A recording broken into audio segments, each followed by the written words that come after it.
की घाटी? मीरा ने चौंकते हुए पूछा। हाँ, जीरो ने गंभीर स्वर में कहा।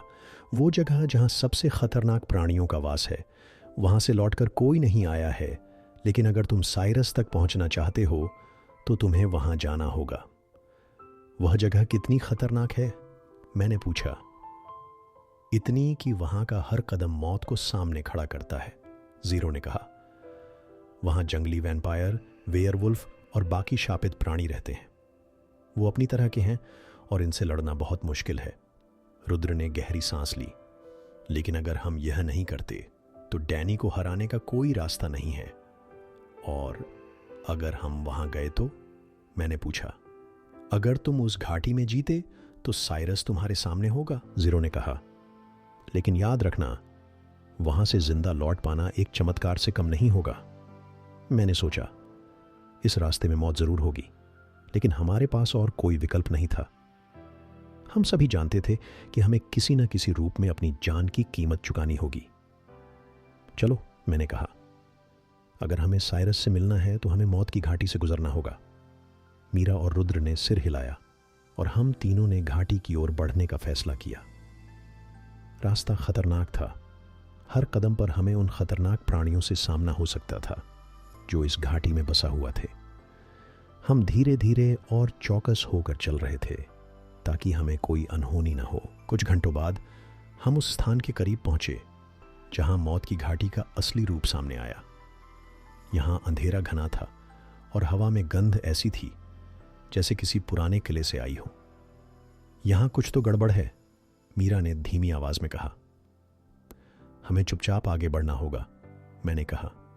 जरा सी भी चूक हमें मौत के मुंह में पहुंचा सकती है।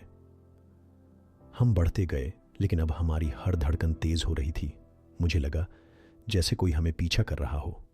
घने जंगल के बीच सिर्फ हमारे कदमों की आवाज और हवा का शोर था। तभी अचानक एक तेज झपकते हुए आवाज आई, और उससे पहले कि हम कुछ समझ पाते, एक भयानक आकृति सामने आई। हम तीनों अचानक रुक गए। सामने अंधेरे में एक बड़ी सी आकृति खड़ी थी। हवा में एक गहरी गंध फैल गई और वो आकृति धीरे धीरे हमारी ओर बढ़ने लगी। क्या ये? मीरा ने दबी आवाज में कहा। हाँ, मैंने कहा, यह हमें आक्रमण करने के लिए ही आया है। वो आकृति एक विशाल वैम्पायर थी जिसकी आंखें चांदी जैसी चमक रही थीं। उसके चेहरे पर घनी खाल और उसके दांत खतरनाक तरीके से बाहर निकले हुए थे। उसकी चाल ऐसी थी जैसे वो किसी शिकार का पीछा कर रहा हो। हमें भागना होगा, रुद्र ने कहा, लेकिन हम किसी तरह की आंधी की तरह हवा से नहीं भाग सकते थे। वो आकृति इतनी तेज थी कि हमसे पहले पहुंच सकती थी। क्या हम लड़ेंगे? मीरा ने पूछा। लड़ाई का वक्त नहीं है, मैंने कहा।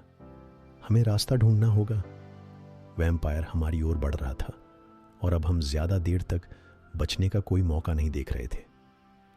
उसने जैसे ही हमारी तरफ छलांग लगाई, हम तीनों एक साथ कूदे और दीवार के पीछे छिप गए। उसके बाद वैम्पायर ने हमारी ओर बढ़ते हुए अपनी खौफनाक आवाज में कहा, तुम मुझे जितना भी छिपने की कोशिश करोगे, मैं तुम्हें उसी तरह खत्म कर दूंगा। लेकिन हम चुपचाप इंतजार कर रहे थे ताकि वो थोड़ा आगे बढ़े और हमें मौका मिले। जैसे ही वो पास आया, रुद्र ने अचानक उसकी दिशा में एक तेज हमला किया। अब, मैंने कहा। हम तीनों ने एक साथ मिलकर उस वैम्पायर पर हमला किया। रुद्र ने अपनी ताकत से उसे कुछ समय के लिए पीछे धकेल दिया और मैंने मीरा को उसके अगले कदम पर नियंत्रण करने का संकेत दिया। मीरा ने तुरंत वैम्पायर को अपने जादुई शक्ति से रोक दिया और फिर हम उसे खींचकर दीवार से टकराकर नीचे गिराने में सफल रहे। अब क्या? मीरा ने पूछा, थोड़ी सी घबराहट के साथ। हमें और इस जगह को ठीक से समझना होगा, मैंने कहा। अगर हमें साइरस तक पहुंचना है तो हमें इस रास्ते को पार करना होगा। हमने एक बार फिर से ठान लिया। हम अपनी जिंदगी की सबसे बड़ी चुनौती से निपटने के लिए पूरी तरह तैयार थे। लेकिन तभी हमें फिर से एक तेज आवाज सुनाई दी। इस बार यह और भी करीब थी। हमने जैसे ही तेज आवाज सुनी, हमारी धड़कनें तेज हो गईं। यह आवाज एक और शिकार की थी जो अब हमारे बेहद पास आ चुकी थी। हम जानते थे कि अब हम बचने की बजाय मुकाबला करने के लिए तैयार होना पड़ेगा। यहां कुछ तो गड़बड़ है, रुद्र ने कहा। हमने पहले ही एक वैम्पायर को हराया, अब और कौन होगा? लेकिन जवाब एक गहरी खौफनाक हंसी के रूप में आया। तुमसे बड़ी ताकतें हैं जो तुम्हें खत्म करने के लिए खड़ी हैं। एक जानी पहचानी आवाज गूंजी। हम सब चौंक गए। वही वैम्पायर सामने खड़ा था, लेकिन अब उसकी उपस्थिति में कुछ और ही था। यह अब केवल कोई आम शिकार नहीं था। यह वही था जो हमें खत्म करने का वादा कर चुका था। वैम्पायर ने धीरे से अपनी आंखों को खुला किया और उसकी लाल चमक हमारी आंखों में समा गई। तुम लोग कितने भी शक्तिशाली हो, लेकिन तुम्हारी जीत यहां असंभव है। मैंने ध्यान से उसकी ओर देखा, उसकी शक्ति को महसूस करते हुए। मैं जानता था कि यह वही शख्स था जिसे हम हराने का प्रयास कर रहे थे। तुम बहुत देर से यहां हो, लेकिन यह खत्म नहीं हो सकता, मैंने सीधा जवाब दिया। वैम्पायर ने चुपचाप हमारी ओर बढ़ते हुए कहा, तुम दोनों मुझे हराने का क्या रास्ता समझते हो? तुमसे बेहतर ताकत और साहस तो मैं खुद में रखता हूं। हमने बिना देर किए फिर से एक साथ हमला किया। रुद्र ने अपने शरीर में ताकत भरकर एक जोरदार पंच मारा, जबकि मीरा ने अपनी जादुई शक्ति से उसे कुछ सेकंड के लिए थाम लिया।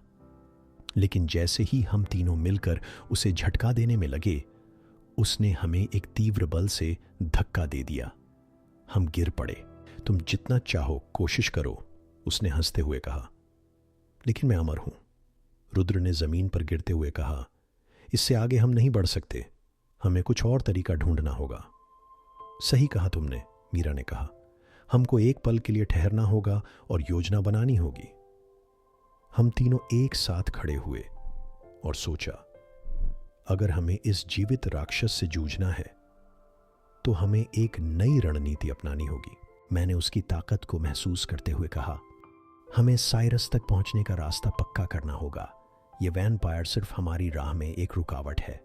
अगर हम इसे पार करते हैं तो हम जीत सकते हैं। हम तैयार हैं, रुद्र ने कहा। हमने फिर से ध्यान केंद्रित किया और बिना समय गवाए हम अगले कदम की योजना बनाने लगे। हमने अपनी ताकतें फिर से इकट्ठी की और अब हमें यह समझ में आ चुका था कि हमें इस वैम्पायर से सीधे मुकाबला करने से पहले उसकी कमजोरियों को पहचानना होगा। उसकी ताकत हमसे कहीं ज्यादा थी और अगर हम उसे सही तरीके से न संभालते तो यह हम सब के लिए खतरे से कम नहीं होगा। अगर हम इसे हराना चाहते हैं तो हमें इसकी कमजोरी जाननी होगी, मैंने कहा। तुम ठीक कहते हो, मीरा ने गहरी सांस ली। लेकिन यह जानने के लिए हमें इसकी पूरी हकीकत समझनी होगी। रुद्र ने एक पल के लिए सोचा, फिर कहा, क्या हम इसकी पीठ पर कोई निशान देख सकते हैं जो हमें उसकी कमजोरी बताए? हमने ध्यान से उसकी ओर देखा। उसकी खतरनाक आंखों में एक चमक थी, लेकिन उसके शरीर पर कोई ऐसी खास निशानी नहीं थी जो उसकी कमजोरी को दर्शाती हो। फिर भी कुछ था जो उसकी हरकतों में हमें संकेत दे रहा था। हमें सीधे हमला नहीं करना चाहिए, मीरा ने कहा। हमें उसे चकमा देना होगा और फिर हम उसे हराने के लिए सही समय का इंतजार करेंगे। हमने एक साथ योजना बनाई। रुद्र और मीरा एक तरफ से उसे उलझाएंगे, जबकि मैं दूसरी दिशा से हमला करूंगा। हमने जैसे ही उसे अपनी ओर खींचने की कोशिश की, उसने अपने पंजों से जमीन को खोदा और हम पर एक और जोरदार हमला किया। लेकिन हमारी योजना काम कर गई और हम उसे थोड़ी देर के लिए असंतुलित करने में सफल रहे। अब, मैंने चिल्लाया और तुरंत अपने सबसे तेज हमले के साथ उसकी ओर बढ़ा। रुद्र ने उसकी पीठ पर जोर से वार किया और मीरा ने उसे अपनी जादुई शक्ति से कुछ समय के लिए रोक लिया। यह वही समय था जब हमें उसे निर्णायक रूप से हराने का मौका मिल सकता था। मैंने अपनी पूरी ताकत को एक साथ लगाया और उसके सीने पर हमला किया।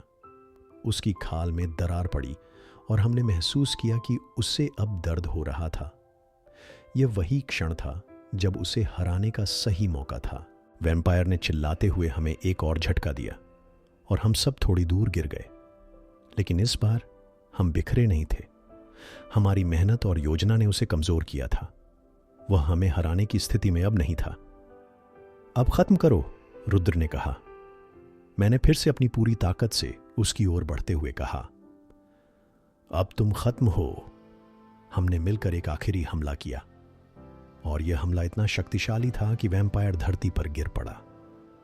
उसकी आंखों में एक आखिरी चमक आई और फिर वो मरणासन्न हो गया।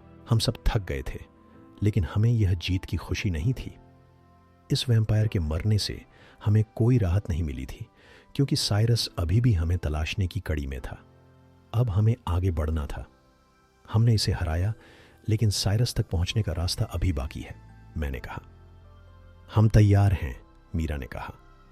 अब हम जो भी करेंगे वो साइरस को ढूंढने के लिए होगा, रुद्र ने कहा।